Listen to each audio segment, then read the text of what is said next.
Good morning. So today I want to talk about my experience on the J1 visa over the summer. We've been home a month already and it's crazy to think it all happened so fast. But we lived in Chicago for 3 months in America. It was one of the best summers of my life. So if anyone is in college in Ireland or doesn't live in Ireland and just wants to live in America for a month, here is my experience in living there for 3 months. I hate to say it, but my summer, much like most adults' lifetimes, revolved around money. I had worked for a year saving up money for the programme, which was about €1,500, if not a little bit more. That included flights, insurance, fees and a few other things.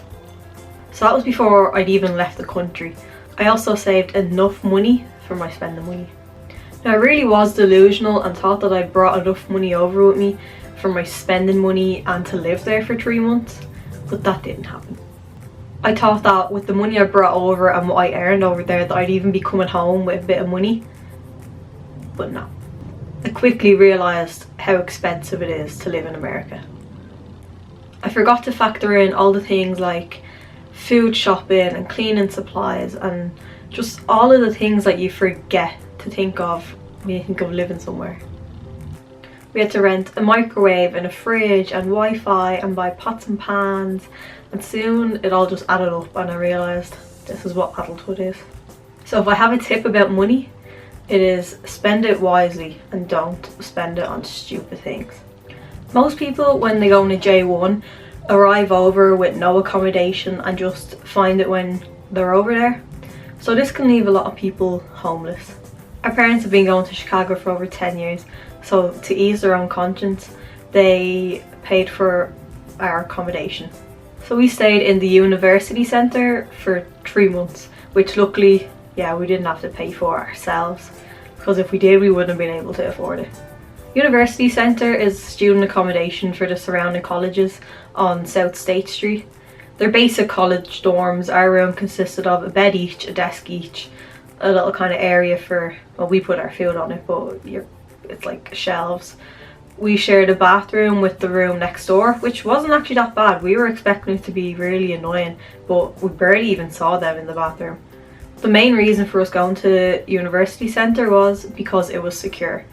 You had to go past the security desk with security guards to get in, and you had your key card which you swiped and that let you through, and it was the same key card you used to open the doors.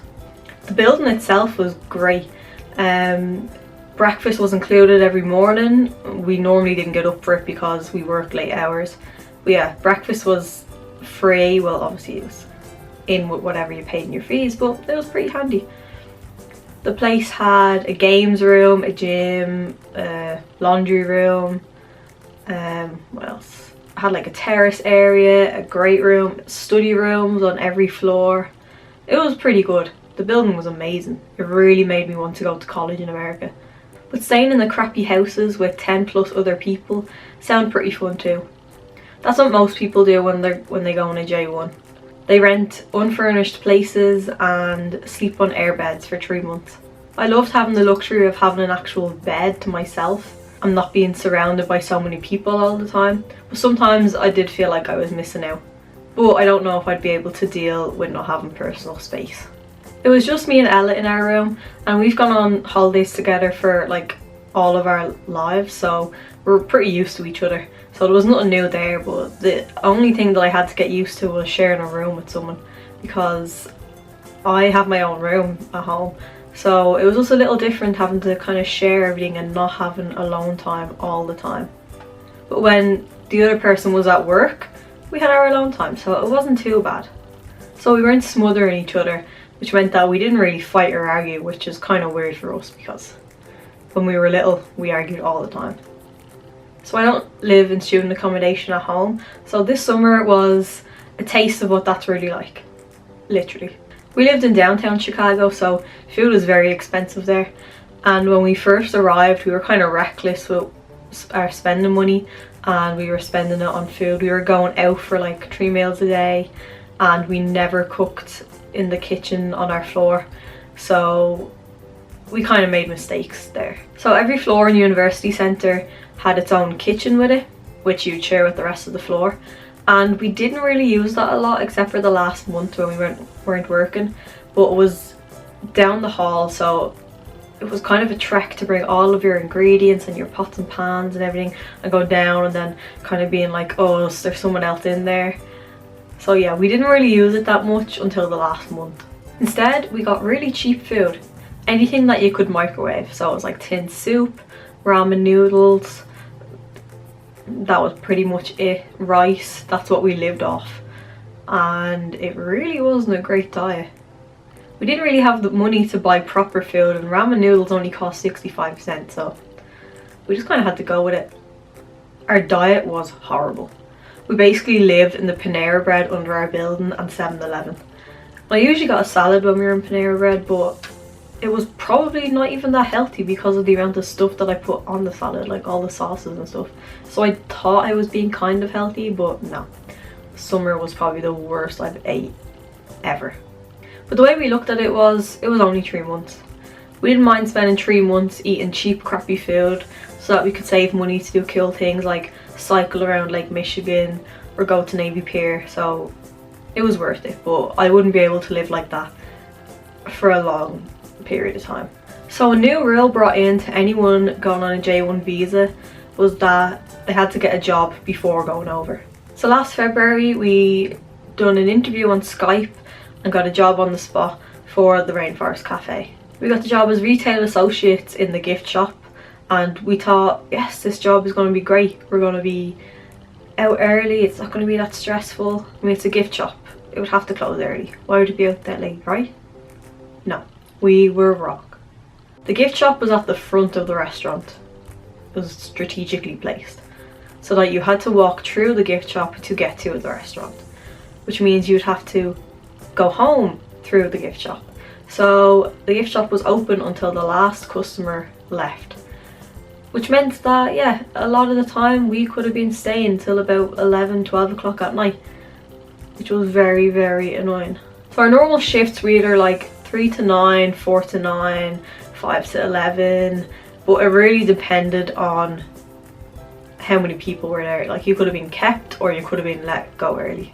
So we were meant to get like 30 hours a week, but the average was probably about 26. The amount of hours didn't bother me. I mean, I know it should because of the pay, but I hated the place.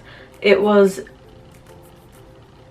the shifts that annoyed me. It was the awkward times where they start in the middle of the day and you're thinking, yeah, 3 o'clock, you can still kind of do things during the day. But no, you can't, because in your mind you're worried like, okay, I'm in work, I have to get ready for work. And as well, yeah, we got home really late, so we'd come home and we might not get to bed or get to sleep until about 3 in the morning, so we don't want to be waking up super early either. So that was the one thing that really annoyed me. So our first 2 months on our trip consisted of mainly work. We barely done anything else, and that really, really annoyed me. I'm just going to put it out there right now on the internet. I'm not going to name any names, but our manager was awful. She was the manager of retail and she was just a really hard person to work for. She kind of put a downer on my J1 experience. We would dread going to work, and when we got to work we were just treated so badly and so poorly. Like, she didn't have manners at all and she just made you feel like crap, really. That was it. She didn't have any social skills or people skills, and we kind of just stayed because we thought it was easier to stay than to quit and try finding a job. But we did quit a couple of weeks early, but we were still there for 2 months with her, yeah, putting a dampen on our experience. But yeah, we left early, giving us a month off in Chicago, and we also reported her to CIE, the company who deal with people coming over to America. Unfortunately, we weren't 21, so we couldn't work as servers, which meant that we weren't getting any tips. And we were on the minimum wage, which was $10 an hour, whereas servers were on like $2 an hour, which at the start we thought, oh, that's great, we're getting so much more money than they are. But no, we were getting taxed so much that it was kind of ridiculous. And I think we would have been able to live a bit better if we weren't getting taxed as much. They will get that tax back in January, but it was really, really annoying. And people, when they got tips, they got a lot of tips. So yeah, I didn't mind not being 21 because we couldn't drink. I minded not being 21 because we couldn't be servers. So if you're in a job that you could get tips, at the end of your trip you were most likely going to be able to go and travel because you'd have the money to travel. So having a job that gives you tips is key. This was my first time living away from home. It was also my first time living independently from my parents, and I kind of loved it. I've always said that I was going to move to America, and this summer really didn't change my mind. There were certain times when I really wanted to go home and really wanted certain foods and just to see my family, but it made me realise that I do really want to live somewhere other than Ireland. Okay, I wouldn't want to live like a poor student in America, but if I had a proper job and a proper place to live that was kind of my own, then I would definitely live there. I didn't get homesick as much as I thought I would. There were certain times where I'd miss like obviously my family and friends. I'd miss like Irish food, like the smell of Ireland, and just like kind of the banter, and it kind of just gives you a perspective of how much you actually love the country that we live in until you leave. You don't realise a lot of the things that you took for granted being in Ireland until you move away from it. Like how green it is, how nice the rain is. That might sound really weird, but when it rained in Chicago, it was warm rain and it was stuffy, and it just wasn't as good as Irish rain.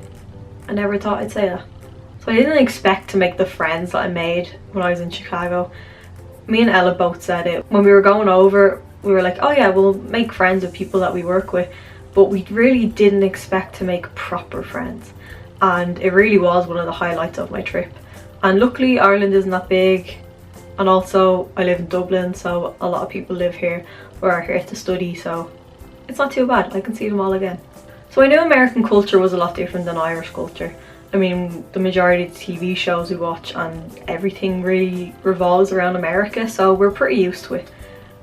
But there were certain things that I just didn't realise. So I've been to America on like a few holidays now. I've been there a couple of times, but you don't really notice a lot of differences until you're actually living there as opposed to just being there on holidays. So the Irish people are a lot more conservative. We are loud when we want to be, but the majority of us, not really. We're not so as outgoing as the Americans, and it's kind of a lot to get used to, especially where we worked, where we were expected to be really outgoing and confident and chatty with everyone, and it just isn't who we are as a nation. So that was really tough when the people we worked with, like the managers and stuff, were expecting us to be super enthusiastic and have so much energy when we really aren't like that. So we tried to explain it to them a few times, but I don't think they really realised it. So we did kind of struggle a little bit because we didn't want to seem like we were doing a bad job either. They just didn't realise that it's just not the way we work. If you go into a shop in America, you're greeted straight away with so much enthusiasm, and if you go into a shop here in Ireland, you're not really greeted with that much enthusiasm. I suppose it kind of sounds like a bad thing when you say it out loud, but it's not that people here don't care. They just want to give you a few minutes before they bombard you with so many questions. It's not a bad thing, it's just different. It's a difference in culture, so it takes a bit of time to get used to. So that kind of concludes my experience on the J1 and living in America for 3 months. I highly recommend it to anyone who's thinking of doing it. Words cannot even describe how amazing my summer has been and how amazing the J1 program is. It's great. I vlogged the majority of the trip, so I will link it in the corner for the cards if you want to check out any of the vlogs. The best ones were probably in August at the end because we weren't working, but if you want to see my complete struggle, then watch the vlogs for all the 3 months. Some of the days were fun, but from the start, but the majority of them are near the end. I also made a montage video, so I'll also link that. It's just kind of a collection of all the clips from the summer. So if you've liked this video, and even if you can't do a J1, if you're not in college or anything, just give the video a like, subscribe if you haven't subscribed, and I will see you in the next video. And I hope this video does help anyone who is thinking of doing a J1, because it's amazing. And if I had the money, I'd do it again. Anyway, I will see you in the next video. Okay, bye.